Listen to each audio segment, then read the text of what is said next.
வனம்ங்கிற இயற்கை எழில் கொஞ்சிற அந்த அழகான காட்டுல நிறைய பறவைங்க வாழ்ந்துட்டு வந்தாங்க. அதே காட்டுல பறவைங்களுக்கு இடையூறு ஏற்படுத்துற மாதிரி ஒரு கெட்ட எண்ணம் கொண்ட கழுகும் வாழ்ந்துட்டு வந்துச்சு. அந்த கழுக நினைச்சு எல்லா பறவைங்களும் ரொம்பவே பயத்தோட வாழ்ந்துட்டு வந்தாங்க. இங்க பாரு நிக்கி, அம்மா உணவு தேடி வெளியில போறேன். அம்மா இல்லாத நேரம் வேற யாராச்சும் வந்து கதவை தட்டினாங்கன்னா நீ திறக்க கூடாது. ஏன்னா இங்க ஒரு கெட்ட கழுகு வாழ்ந்துட்டு இருக்கு. அதால உன்னோட உயிருக்கே ஆபத்து வந்துடும். நீங்க ஒண்ணும் கவலைப்படாதீங்க. நான் சமத்து பிள்ளையா வீட்லயே இருக்கேன். யாரு வந்து கதவை தட்டினாலும் திறக்க மாட்டேம்மா அப்படின்னு லக்கி சொன்னதுக்கு அப்புறமா ரொம்ப சந்தோஷத்தோட மீனுக்குருவி உணவு தேடி பறக்க ஆரம்பிச்சா. இந்த மாதிரியே காட்டுல இருக்கிற எல்லா பறவைங்களும் தன்னோட குழந்தைய அந்த கழுகு கிட்ட இருந்து பாதுகாக்கிறதுக்கு படாத பாடுபட்டு இருந்தாங்க. இதே மாதிரி ஒரு நாள் மிட்டு கிளி அவளோட குழந்தைய கூட்டுல விட்டுட்டு உணவு தேடி பறக்க ஆரம்பிச்சிச்சு. அந்த நேரம்னு பார்த்து குருவியோட கூட்டுக்குள்ள வந்த அந்த கெட்ட கழுகு மிட்டுவோட குழந்தைய அந்த இடத்துலயே கொத்தி சாப்பிட்டுச்சு. என்னோட குழந்தைய அந்த கழுகு சாப்பிட்டுச்சு. அந்த கழுகு இருக்கிற வரைக்கும் நாம சந்தோஷமா இந்த காட்டுல வாழவே முடியாது. சீக்கிரமாவே அந்த கடவுள் அந்த கழுகுக்கு ஒரு தண்டனையை கொடுப்பாரு அப்படின்னு சொல்லி மிட்டு தேம்பி தேம்பி அழ ஆரம்பிச்சா. இந்த பாரு மிட்டு, உன் குழந்தைய இழந்ததை நினைச்சு இங்க எல்லாருக்குமே ரொம்ப வருத்தமா தான் இருக்கு. நீ ஒன்றும் கவலைப்படாத. கூடிய சீக்கிரம் அந்த கழுகு தொல்லையிலிருந்து நாம எல்லாருக்கும் விடுதலை கிடைக்கும் அப்படின்னு மீனு சொன்னா. இப்போ அந்த கழுகு அடை காத்து அந்த கழுகுக்கு ஒரு குழந்தையும் பிறந்திருந்துச்சு. இதை நினைச்சு பறவைங்க எல்லாரும் ரொம்பவே வருத்தப்பட்டு இருந்தாங்க. ஒரு கழுகா இருக்கும் போதே சமாளிக்க முடியாது, இப்போ அது ஒரு குழந்தையும் பெற்றுருச்சு. இனிமே நம்ம காட்டுல வாழ்றது ரொம்பவே பாதுகாப்பு இல்லாத ஒண்ணு அப்படின்னு சொல்லி எல்லா பறவைங்களும் பேசிட்டு இருந்தாங்க. இந்த மாதிரியே நாட்களும் நகர ஆரம்பிச்சிச்சு. மீனுக்குருவி ஒரு சாயங்கால வேலையில அந்த பக்கமா உணவை எடுத்துட்டு வந்துட்டு இருந்தா. அந்த நேரம்னு பார்த்து அவ காதுல யாரோ உதவி கேட்டு கூப்பிடுற மாதிரி சத்தம் கேட்டுச்சு. காட்டுல ஏதோ ஒரு பறவைக்கு ஆபத்துன்னு நினைக்கிறேன். உதவி கேட்டு கூப்பிட்டு இருக்காங்க. உடனே நாம இந்த இடத்துக்கு போகணும் அப்படின்னு சொல்லிட்டு வேக வேகமா மீனுக்குருவி அந்த இடத்துக்கு போனா. அங்க போய் பார்த்தா அந்த இடத்துல உதவி கேட்டுட்டு இருந்தது அந்த கெட்ட கழுகும் அதோட குழந்தையும். இத பார்த்ததும் மீனுக்குருவி கொஞ்ச நேரம் என்ன பண்றதுன்னே தெரியாம திகச்சு போயிட்டா. இங்க பாரு குருவி, 3 நாளா எனக்கு பயங்கரமான காய்ச்சலா இருக்கு. தயவு செஞ்சு எனக்கு நீ உதவி பண்ணு. கண்டிப்பா என்னால உன் உயிருக்கு எந்த ஆபத்தும் வராது. பயப்படாம என் பக்கத்துல வா குருவி அப்படின்னு சொல்லி கழுகு அழுகுற குரல்ல பேசினுச்சு. இதை கேட்டு மனசு இறங்கி போன மீனுக்குருவி கொஞ்சம் பயத்தோடவே அந்த கழுகோட கூட்டுக்கு போனா. சின்ன குழந்தை அழறத பார்த்து மனசு இறங்கின மீனுக்குருவி வேக வேகமா அங்கிருந்து காட்டுக்குள்ள பறந்து போனா. காட்டுல கிடைக்கிற சில பச்சிலைகளை எடுத்துட்டு வந்து மீனுக்குருவி அந்த கழுகுக்கு ஒரு மருந்தை தயாரிச்சு அதோட வாயில ஊத்துனா. அந்த மருந்தை குடிச்சு கொஞ்ச நேரத்திலேயே படுத்திருந்த கழுகு வேகமா எழுந்து உட்காந்துச்சு. அட என்னது இது, உடனே என்னோட ஜுரம் சரியாயிடுச்சு. இங்க பாரு குருவி, நீ பண்ணின இந்த உதவிய நான் எப்பயுமே மறக்க மாட்டேன் அப்படின்னு சொல்லி மீனுக்குருவிக்கு நன்றி சொல்லிச்சு. இங்க பாரு கழுகு, நீ எல்லா குழந்தைகளையும் பிடிச்சு சாப்பிடுற. அதனாலதான் என் உதவின்னு கேக்குறப்போ உனக்கு உதவி பண்ண எந்த பறவைங்களுமே முன் வரல. தயவு செஞ்சு நீ உன்னோட எண்ணத்தை மாத்திக்கிட்டு உழைச்சி சாப்பிடணும்னு நினைச்சீன்னா எல்லா பறவைங்களும் உனக்கு உதவி செய்வாங்க அப்படின்னு சொல்லுச்சு.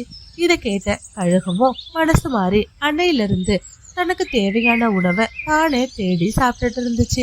இப்போ அந்த பறவைங்களுக்கும் கழுகால எந்த ஒரு பிரச்சனையுமே இல்லை. இந்த மாதிரியே கொஞ்ச நாள் போனதுக்கு அப்புறமா திடீர்னு அந்த கழுகுக்கு மறுபடியும் உடல்நிலை ரொம்பவே மோசமாயிடுச்சு. அந்த பக்கமா போன மீனுக்குருவிய அது உடனே அங்க கூப்பிட்டுச்சு. இங்க பாரு குருவி, இன்னும் கொஞ்ச நேரத்துல நான் இறந்து போயிடுவேன். என்னோட பையனுக்கு எதுவுமே தெரியாது. தயவு செஞ்சு நான் இறந்ததுக்கு அப்புறமா என்னோட குழந்தைய நீதான் பாதுகாத்து வளர்க்கணும். இதுதான் என்னோட கடைசி ஆசை. இது வரைக்கும் உங்க எல்லாருக்கும் நான் பண்ண துரோகத்துக்கு கடவுள் இவ்வளவு சீக்கிரமாவே என்னோட உயிரை எடுத்துக்க போறாரு அப்படின்னு சொல்லி முடிச்சதுமே அந்த கழுகு இறந்தும் போயிடுச்சு. அதுக்கப்புறமா என்ன பண்றதுன்னு தெரியாத மீனுக்குருவி கழுகோட கடைசி ஆசையை நிறைவேற்றணும் அப்படின்னு முடிவு பண்ணா. உடனே கழுகோட குழந்தைய கூட்டிட்டு கழுகோட கடைசி ஆசைய நிறைவேற்றணும் அப்படின்னு முடிவு பண்ணா. பிறகு கழுகோட குழந்தைய தன்னோட வீட்டுக்கு கூட்டிட்டு வந்து தான் குழந்தைங்களோட ஒன்னா சேர்த்து வளர்க்க ஆரம்பிச்சான். இப்போ மீனுவோட வீட்டுல ஒரு கழுகு இருக்கிற விஷயம் காட்டுல இருக்கிற எல்லா பறவைங்களுக்கும் கொஞ்சம் கொஞ்சமா தெரிய ஆரம்பிச்சிச்சு. கௌரி, எனக்கு ஒரு விஷயம் தெரியுமா? அந்த கழுகு இருக்குல்ல, அதோட குழந்தைய எடுத்துட்டு வந்து இப்போ அந்த மீனு தான் வளர்த்துட்டு இருக்கானா? என்ன சொல்றீங்க காலேஜி? ஒரு கழுகோட குழந்தைய மீனை வளர்த்துட்டு இருக்காளா? ஆமா கௌரி, இந்த விஷயத்த கேட்டதும் முதல்ல எனக்கும் அப்படிதான் அதிர்ச்சியா இருந்துச்சு. ஆனா அந்த கழுகு இந்த வீட்டுலதான் இருக்குன்னு எல்லா பறவைகளும் பேசிக்கிறாங்க. காலேஜி, அப்படி மீனை மட்டும் இந்த கழுக வளர்க்கறது உண்மையா இருந்துச்சுன்னா கண்டிப்பா அந்த கழுகை நாம வளர்க்கறதுக்கு விடவே கூடாது. அந்த கழுகால கண்டிப்பா நம்மளோட குழந்தைங்களுக்கு ஆபத்து ஏற்படும் அப்படின்னு சொல்லி கோரி ரொம்ப கோவமா பேசினா. மறுநாள் காலையில பொழுது விடிஞ்சதும் காட்டுல இருக்கிற எல்லா பறவைங்களையும் கூட்டிட்டு நேரா மீனு வீட்டுக்கு போனா. இங்க பாரு மீனு, நீ பண்றதெல்லாம் ரொம்பவே தப்பு. எவ்வளவு தைரியம் இருந்தா ஒரு கழுகை எடுத்துட்டு வந்து உன்னோட வீட்டுல வச்சு வளர்ப்ப. இங்க பாரு மிட்டு, இந்த கழுகு அவங்க அம்மா மாதிரி கிடையாது. இவன் ரொம்பவே சின்ன பையன், அவன் ரொம்ப சின்ன குழந்தை மிட்டு. இப்போ அவனை நான் எங்க கொண்டு விட முடியும்? அது மட்டும் இல்லாம கழுகு சாகும்போது அவனை என்னோட பொறுப்புல பாத்துக்கணும்னு சொல்லி என்கிட்ட சத்தியம் வாங்கிட்டு இறந்து போனுச்சு. இங்க பாரு மீனு, நீ சொல்ற இந்த கதையெல்லாம் நாங்க கேட்கறதுக்கு தயாரா இல்ல.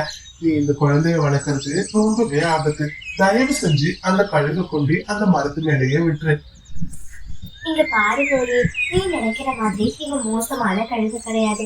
இவனுக்கு என்னோட குழந்தைக்கு கொடுக்குற மாதிரி காய்கறிகளையும் பழங்களையும் கொடுத்துதான் நான் வளர்த்துட்டு வரேன். அவனுக்கு அசைவம் சாப்பிட்றதுனா என்னன்னு கூட தெரியாது.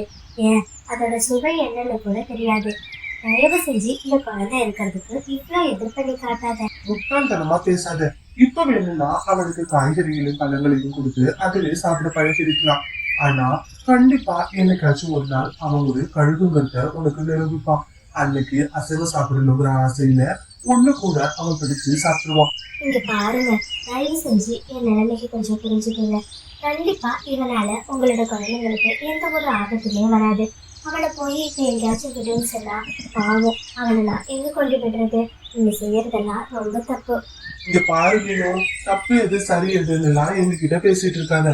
நாளைக்கு பொழுது சாயறதுக்குள்ள அந்த கழுகு இங்க இருந்து போயாகணும். அப்படி இல்ல இந்த கழுகை நான் வீட்டை விட்டு அனுப்ப மாட்டேன் அப்படின்னு சொன்னீங்கன்னா நாளைக்கு நீ உன் பொண்ணு எல்லாருமா சேர்ந்து இந்த காட்டை விட்டு தூரமா போயிடணும். இதுக்கப்புறம் இந்த காட்டுல வாழ்றதுக்கு உங்களுக்கு எந்த தகுதியுமே கிடையாது. என்ன கௌரி இப்படி எல்லாம் பேசுற? ஆமா, கௌரி சொல்றதுதான் சரி. ஒண்ணு அந்த கழுகை வீட்டுல இருந்து அனுப்பிடு. அப்படி இல்லையா அந்த கழுகை கூட்டிட்டு உன் குழந்தைய கூட்டிட்டு இந்த காட்டுல இருந்து வெளியில போயிடு. இது ரெண்டு தான் உனக்கு இருக்கிற ஒரே வாய்ப்பு. எது உனக்கு நல்லதுன்னு தோணுதோ அதை பண்ணு அப்படின்னு சொல்லிட்டு அங்க இருந்து பறவைங்க எல்லாம் வெளியில போனாங்க. பிறகு மீனும் அந்த கழுகை நினைச்சு ரொம்பவே கவலைப்பட்டு அழுதுட்டு இருந்துச்சு. இது எல்லாத்தையும் பார்த்துட்டு இருந்த கழுகுக்கு நம்மளாலதான் இவ்வளோ பிரச்சனை அப்படிங்கறது புரிஞ்சிச்சு. அம்மா, தயவு செஞ்சு என்னால நீங்க காட்டுல இருக்கிற மற்ற பறவைங்களை பகச்சிக்காதீங்க. எனக்கு புரியுதுமா, அந்த பறவைங்க சொல்ற மாதிரி என்ன இருந்தாலும் நான் ஒரு கழுகு. எங்க அம்மாவால உங்களுக்கு நிறைய ஆபத்து ஏற்பட்டிருக்கு. அதனாலதான் இந்த பறவைங்க எல்லாரும் இப்படி பேசுறாங்க. இதை நினைச்சு எனக்கு எந்த வருத்தமுமே இல்லம்மா. நீங்க இந்த காட்டுல இருந்து வெளியில போற நிலைமை என்னால வர வேணாம். நான் தான் இப்போ வளர்ந்துட்டேன்ல, நான் போயிட்டு எங்கேயாச்சும் குறைச்சிக்கிறேன். தயவு செஞ்சு நீங்க உங்க பொண்ணு கூட சந்தோஷமா இந்த காட்டுலயே இருங்க. மகி, நீ இதெல்லாம் நினைச்சு ஒன்றும் கவலைப்படாத. கண்டிப்பா அதை நான் இந்த வீட்டுல இருந்து அனுப்ப அனுமதிக்க மாட்டேன். என்ன ஆனாலும் சரி, நீ எங்க கூட ஒன்னாதான் இருக்கணும் அப்படின்னு சொல்லி மீனும் அவனை சமாதானப்படுத்தி தூங்க சொன்னான். மறுநாள் காலையில பொழுதும் விடிஞ்சிச்சு. தூங்கி எழுந்திருச்சு பார்த்த மீனுவுக்கு கூட்டுல மகி இல்லாததை பார்த்து ரொம்பவே அதிர்ச்சி ஆனிச்சு. ஒரு விஷயம் மட்டும் மீனுக்கு நல்லா புரிஞ்சிச்சு. மகி நம்மளுக்கு தொல்லை கொடுக்க கூடாதுன்னு சொல்லிட்டு அவன் வீட்டுல இருந்து எங்கேயோ போயிட்டான் அப்படின்னுட்டு. இதை நினைச்சு மீனும் கதறி அழ ஆரம்பிச்சான். மீனும் அழுதும் லக்கியும் சேர்ந்து அழ ஆரம்பிச்சான். இப்போ மகி காட்டுல இல்லாததால பறவைங்க எல்லாரும் ரொம்பவே சந்தோஷமா வாழ ஆரம்பிச்சாங்க. அவங்களோட குழந்தைங்களையும் சுதந்திரமா விளையாடுறதுக்கு வெளியிலையும் அனுப்புனாங்க. இந்த மாதிரியே நாட்களும் போய்கிட்டு இருந்தது. ஒரு சாயங்கால வேளையில குழந்தைங்க எல்லாரும் ஒன்னா சேர்ந்து விளையாண்டுட்டு இருந்தாங்க.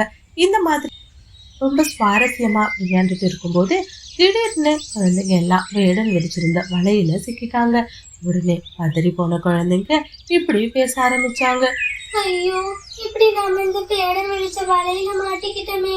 கண்டிப்பா இன்னைக்கு அந்த வேடன் நம்மள வறுத்து சாப்பிட போறா.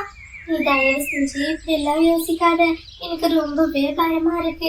இன்னும் கொஞ்ச நேரத்துல நல்லா இருட்டிடும். கண்டிப்பா நம்மள காப்பாத்த யாருமே வர போறதில்ல.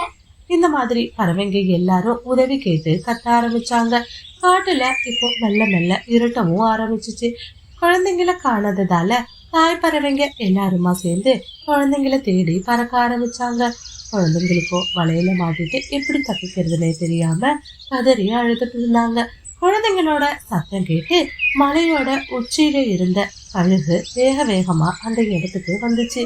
குழந்தைங்க எல்லாரும் வேடனோட வலையில சிக்கி இருக்கதை பார்த்து தன்னோட வாயாலேயே அந்த வலைய வேக வேகமா வெட்ட ஆரம்பிச்சிச்சு.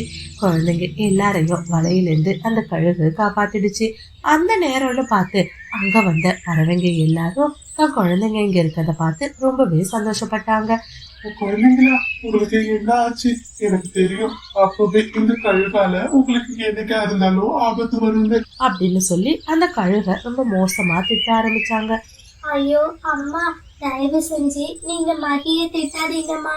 மகியாலதான் நாங்க இப்போ உயிரோடவே இருக்கோம். வேடன் வெடிச்சிருந்த வலையில நாங்க மாட்டிக்கிட்டோம். உடனே கேட்டு கத்தும்போது காப்பாத்த யாருமே இல்லை.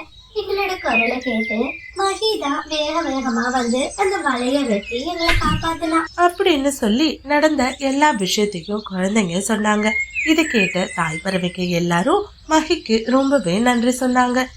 இங்க பாரு மகி, நாங்க எல்லாரும் கழுகுன்னு நினைச்சு உன்னை ரொம்பவே தப்பா நினைச்சிட்டோம். ஆனா இன்னைக்கு நீ இல்லைன்னா எங்க குழந்தைங்க யாருமே உயிரோட இருந்திருக்க மாட்டாங்க. தயவு செஞ்சு எங்க எல்லாரையும் நீ மன்னிச்சிரு அப்படின்னு சொல்லி கோரி மன்னிப்பு கேட்டா. பிறகு கோரியும் மற்ற பறவைங்களுமா சேர்ந்து மகிய கூட்டிட்டு காட்டுக்குள்ள போனாங்க. போனவங்க மீனு கிட்ட நடந்த எல்லாத்தையும் சொல்லி மன்னிப்பும் கேட்டாங்க. இப்போ மகி கழுகு மீனு வீட்டுல மட்டும் இல்லாம மற்ற பறவைங்களோட எல்லார் வீட்லயும் ஒரு சொந்த பையன் மாதிரி வளர்ந்துட்டு இருந்தான். இந்த ஸ்டோரி உங்களுக்கு பிடிச்சிருந்துச்சுன்னா லைக் பண்ணிட்டு இந்த மாதிரி நிறைய ஸ்டோரிஸை பார்க்க மறக்காம நம்மளோட சேனலை சப்ஸ்கிரைப் பண்ணுங்க. தேங்க்ஸ் ஃபார் வாட்சிங்.